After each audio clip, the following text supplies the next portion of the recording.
കണ്ണൂർ ജില്ലാ പഞ്ചായത്ത് പ്രസിഡന്റായി കാരായി രാജൻ അദ്ദേഹത്തെ തെരഞ്ഞെടുത്തിരിക്കുന്നു.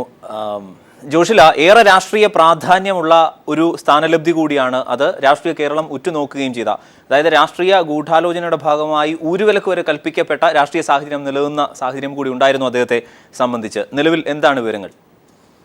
തീർച്ചയായും അരുൺ, കണ്ണൂരിൽ കാരായി രാജൻ ജില്ലാ പഞ്ചായത്ത് പ്രസിഡന്റായി സ്ഥാനമേറ്റിരിക്കുന്നു.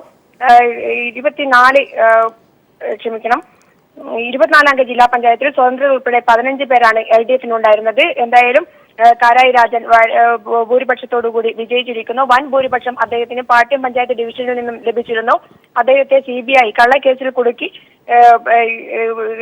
ജന്മനാട്ടിൽ വരാൻ പോലും അനുവദിക്കാത്ത ഒരു അവസ്ഥയിലായിരുന്നു ഉണ്ടായിരുന്നത്. എറണാകുളത്തായിരുന്നു അദ്ദേഹം. അതിനുശേഷം നാമനിർദ്ദേശ പത്രിക സമർപ്പിക്കാനും അതുപോലെ തന്നെ തെരഞ്ഞെടുപ്പിന് തൊട്ടു മുൻപുള്ള ദിവസവും മാത്രമാണ് അദ്ദേഹം നാട്ടിലുണ്ടായിരുന്നത്. എന്നാൽ വൻ ഭൂരിപക്ഷത്തോടു കൂടിയാണ് അദ്ദേഹം പാട്യം പഞ്ചായത്ത് ഡിവിഷനിൽ നിന്നും വിജയിച്ചു വന്നത്. അദ്ദേഹം ഇപ്പോൾ കണ്ണൂർ ജില്ലാ പഞ്ചായത്തിന്റെ പ്രസിഡന്റായി തെരഞ്ഞെടുക്കപ്പെട്ടിരിക്കുകയാണ്. അല്പസമയം മുൻപാണ് തെരഞ്ഞെടുപ്പ് നടന്നത്. ഉച്ചയ്ക്ക് ശേഷം വൈസ് പ്രസിഡന്റ് തെരഞ്ഞെടുപ്പുകൾ നടക്കും. കണ്ണൂരിൽ 71 പഞ്ചായത്തുകളിൽ ചിഹ്നങ്ങളായി ഒഴികെയുള്ള പഞ്ചായത്തുകളിൽ പ്രസിഡന്റ് വൈസ് പ്രസിഡന്റ് തെരഞ്ഞെടുപ്പുകളും നടക്കാൻ ഇരിക്കുകയാണ്.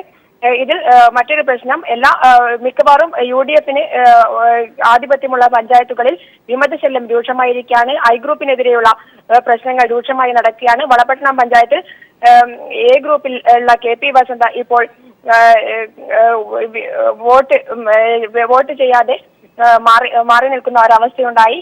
അത്തരത്തിൽ UDF-ന് ആധിപത്യമുള്ള എല്ലാ പഞ്ചായത്തുകളിലും ഐ ഗ്രൂപ്പിനെതിരെയുള്ള പോര് A ഗ്രൂപ്പിൽ നിന്നും ആരംഭിച്ചു കഴിഞ്ഞു എന്നുള്ള മറ്റൊരു റിപ്പോർട്ട് കൂടിയാണ് കണ്ണൂരിൽ നിന്നും ഇപ്പോൾ പങ്കുവയ്ക്കാനുള്ളത്.